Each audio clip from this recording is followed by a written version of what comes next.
Thank you, Chairman. As you know, Training Center Cape May is in my backyard, so I'm acutely aware of the issues that most impact the Coasties' daily lives. We deal with it. Access to medical, schooling, child care for their children are in desperate need of being addressed, but perhaps the most impactful is the availability of affordable housing. Housing costs in general are at an all-time high everywhere in the United States of America, but given that the service is coastal in nature, the enlisted workforce is resigned to find housing in some of the most expensive, competitive markets in the country. I have constituents now who have had to find more reasonable housing options, sometimes over an hour away from where they're located.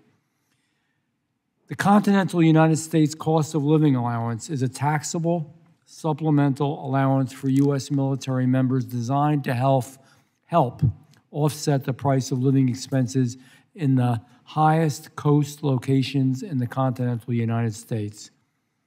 Given the higher costs along the coast, it's evident to me, at least, that an increased CONUS COLA is something that would greatly benefit Coasties and service members stationed in these areas. Master Chief Jones, thank you for being here today.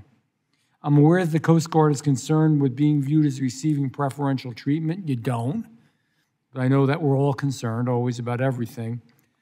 But this is an avenue for the Coast Guard is this an avenue? Let me say it this way. I believe that we have. But is this an avenue the Coast Guard has explored to help the high costs that are located by these bases?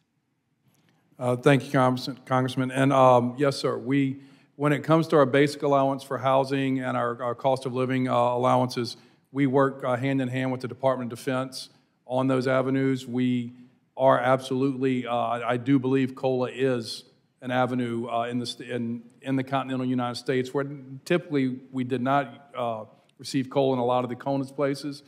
That is absolutely an avenue in addition to working towards, and thank you to Congress for working to bring us back to basic allowance for housing covering 100% of the rental market in an area. We're working to strive towards that.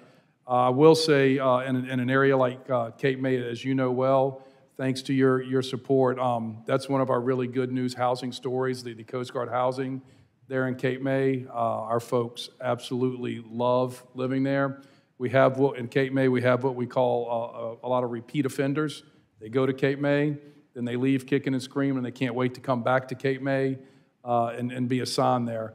But absolutely, we work hand in hand. I spent Monday this week with my DOD counterparts, working with folks from the Office of Secretary of Defense on these exact things, housing allowance and COLA.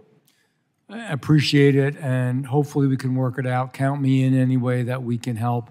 You're right, Cape May is a spectacularly beautiful area. Sometimes people have this vision of New Jersey, and I have the southern 1/3 of the state geographically, and it's an amazing area, and Cape May is particularly beautiful, but it's particularly expensive as well, as you know. Training Center Cape May has prepared a draft strategic development plan which identifies potential projects over a 25-year horizon. In a Coast Guard subcommittee hearing in June, as you probably know, I directly asked Vice Admiral Thomas whether he could commit to sharing this 25-year plan, and his answer was, quote, "If we have it, I don't know why we wouldn't share it," end quote. So I've requested this, I hope, as you know. If not, I'm requesting it again many times, and I will continue to pursue this. I'll continue to inquire about it, want to know about it, about this plan, and the subcommittee, I think, would like to know about it as well. It's not just for the edification of the subcommittee or for me. Having advanced awareness of the Coast Guard's goals would be greatly improve your daily lives, I believe, in this service. We as a Congress should be able to see what such a critical asset like Training Center Cape May is going to be doing over the next quarter of a century, and it's unclear to me why the Coast Guard has been unable to share this plan with members of Congress who work so hard to provide you with what you need. So I'm going to ask again.